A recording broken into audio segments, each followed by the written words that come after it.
You're fine, Aubrey. Wyatt needs it more. That's what my mother said when I asked why they left everything to my brother. No thank you for the mortgage I paid. No mention of the heating bills I quietly covered. Just, you're fine. But the truth is, I wasn't. And in return, they crossed me out of the will, then asked if I could help with the mortgage. Again. I didn't scream. I simply placed my CEO business card on the table. Then I walked away, quietly.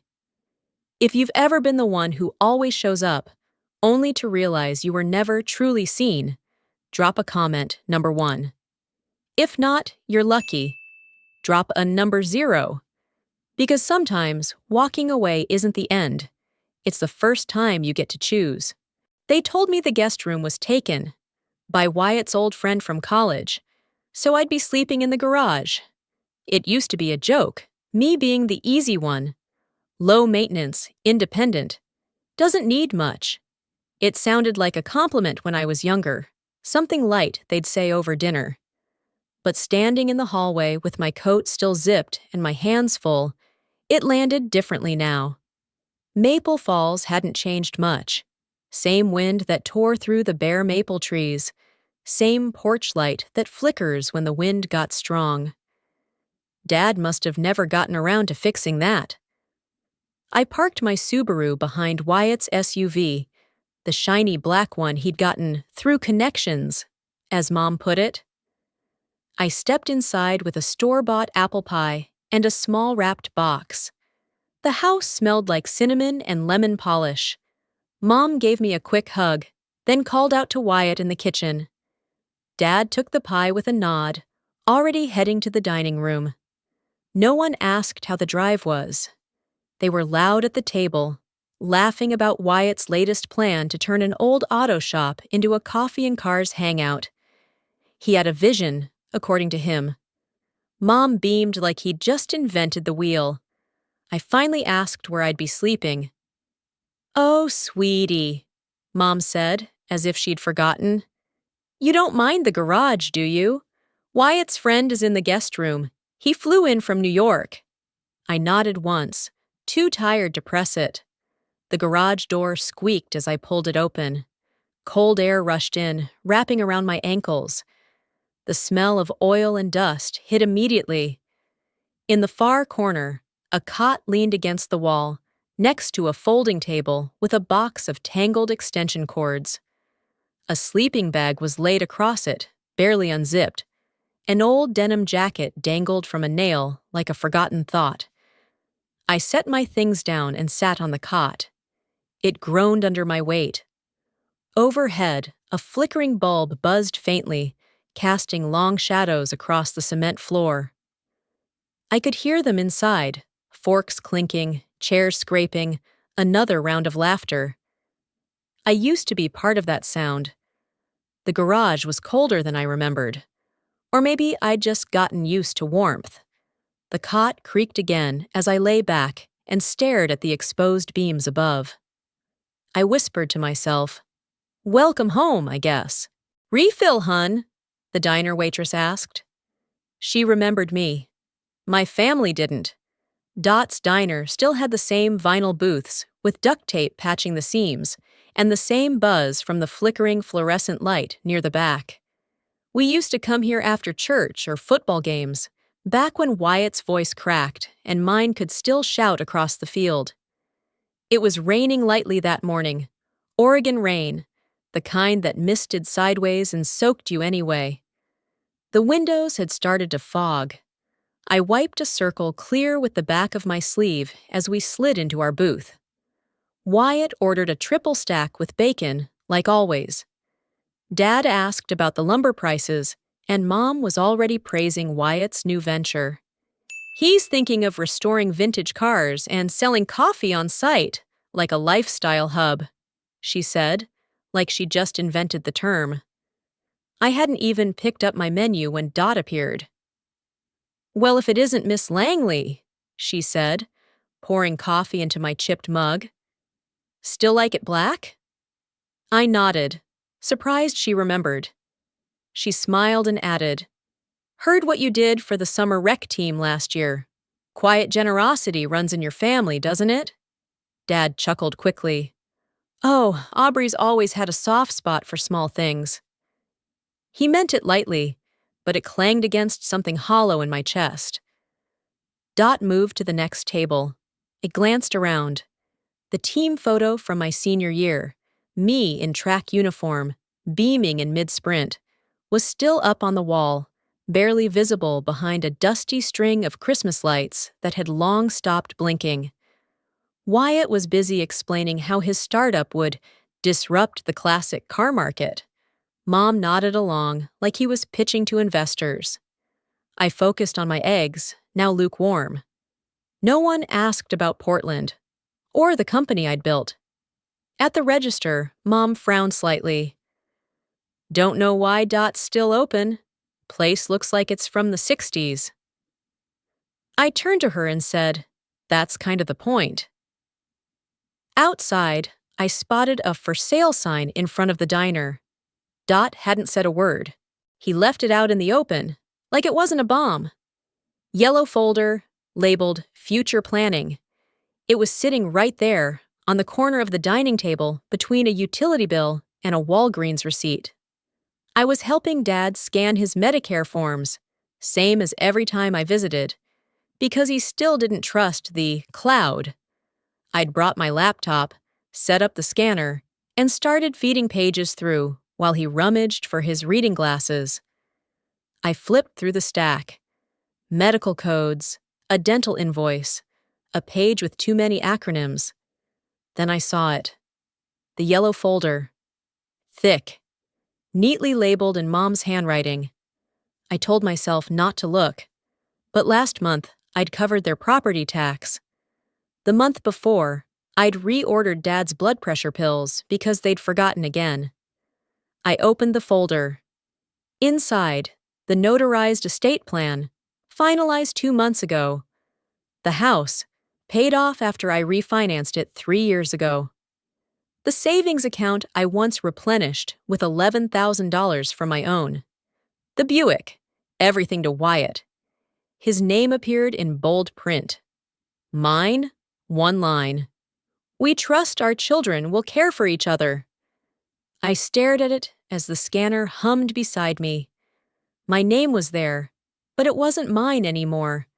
It was a placeholder, a footnote, a trust they hadn't extended to me, just expected from me. The fireplace crackled in the living room. The wind rattled the back window, and somewhere outside a branch tapped against the siding like it had something to say. Dad walked back in with a mug of tea and saw me holding the folder. He stopped short, sighed through his nose. You always do well, he said. We figured you'd understand. Have you ever felt like I do now? Like everything you've done, every quiet sacrifice, was seen as expected, not appreciated. If you've ever been quietly erased from a story you helped build, leave a comment number 9 below. Now let's move on. Things were about to shift. I didn't answer. Not because I didn't have anything to say, but because I already had for years. With my time, with my bank account, with every quiet sacrifice I made while they said nothing. I walked to the hall, sat on the stairs, and pulled out my phone. I opened my phone and canceled all automatic monthly transfers. I didn't raise my voice. I didn't beg. I just reached into my wallet and placed the card on the counter. Thanksgiving at the Langley house still smelled like it always did. Sweet potatoes with toasted marshmallows, cranberry sauce chilled too long, gravy thick as paste. The dining table was dressed in a burnt orange cloth, one Mom only brought out this time of year. Wyatt was mid-monologue, explaining how his brand identity would set his future auto shop apart. It's not just about restoring cars, he said. It's about creating culture. Dad nodded, half listening, half pouring wine. Mom added, he's even thinking of turning the basement into a showroom if we can get the zoning approved. She looked at me as if I should be impressed. Last year, I brought 2 homemade pies and paid the overdue heating bill. This year, I brought my resume on cardstock. Wyatt leaned over his plate, waving his fork. If I get the seed funding, we'll be rolling. Literally. That's when Dad said it. We've been thinking of putting up the house as collateral. Just short term. Help Wyatt get on his feet. I took a long sip of water. Then I reached into my wallet, pulled out the card, and slid it across the table. No one moved. Mom looked at it, then at me. Her eyes narrowed, then widened. The card was simple. Matte white, clean font, raised print. Aubrey Langley, CEO, Clear Cycle Technologies. Nothing flashy, nothing loud. You gave him the house, I said quietly. I kept it standing. Wyatt blinked. Wait, you're a CEO? I didn't answer. I didn't owe them another speech. My resume had spoken enough for years, just not in a way they chose to see. Mom's mouth opened, then closed. Dad looked like he wanted to explain something, but couldn't find the words. Even Wyatt stayed silent for once. The silence stretched. Nobody objected. Nobody apologized. Just the soft scrape of a fork being set down and the hollow sound of a turkey timer dinging in the kitchen. I stood up, grabbed my coat. Enjoy Thanksgiving. I'll be in Portland. By Saturday, the Facebook posts had started. We gave them everything. Some children just walk away. They didn't tag me. They didn't have to. A photo of my parents sitting on the porch, holding mugs, smiling faintly into the chill, captioned just right to sting without naming names. It had the word sacrifice in it, twice. I sat in my apartment in Portland, wrapped in my charcoal knit blanket, chamomile tea cooling on the table beside my leather notebook. Outside, the rain whispered against the windows like it had something to say, but was too polite to shout. I scrolled. Someone commented, "This generation doesn't appreciate what parents give them." Another added, "Some kids just drift." Ungrateful. I didn't respond. I didn't even blink. Wyatt's post came next, a photo of a smiling dinner table. Caption, "Some people only show up for recognition. I show up because it matters." 2 likes, then 4, then 20, then Kelly, a heart emoji. No comment. Just that. This was the same cousin who once cried with me on the phone when Nana died. The one who said I was the glue that held our scattered holidays together. She didn't say anything this time. She didn't have to. Ever been the one who showed up, stayed quiet, and still got cast as the villain? If you've ever been made the problem, just because you finally said enough, drop a comment number 9 below. Now, let's see what happened next. I closed the laptop. The silence in my apartment felt different than the one back home. This one didn't ask me to prove anything. The rain kept falling. I made another cup of tea and didn't check my phone again until late that night. A message had come through. "Mr. Henderson, mind if I drop something off tomorrow?" He didn't say what. He never did. I replied simply, "Sure, I'll be here." Sunday morning arrived in a hush. No traffic, just gray skies and the faint aroma of ground coffee from the apartment below. When the knock came, it was soft, 3 short taps. I opened the door. He stood there, holding a box of cookies and a letter. The porch swing was gone. So was the wind chime I hung myself. I hadn't meant to stop in Maple Falls that day, but the detour was quiet, and something about the cold blue of the morning sky nudged me back toward the old street. The house looked smaller now, somehow. The shutters were still green, though chipped. The yard, once crisp with raked leaves, had let itself go a bit. patches of damp grass scattered with brown. But it was the emptiness on the porch that hit me. The swing Dad once said he'd replace. The chime I bought from the Sunday market, strung with pieces of beach glass. Gone. Some things get erased, others leave a dent in the wood that doesn't go away. I didn't park, just rolled by slowly. No one peeked through the curtains. No one waved. I drove 2 more blocks, turned left, and pulled into the lake park instead. There was a wooden bench I used to sit on with a thermos of cocoa in high school. It was still there. I sat down, pulling my coat tighter, and opened the small white envelope Mr. Henderson had handed me.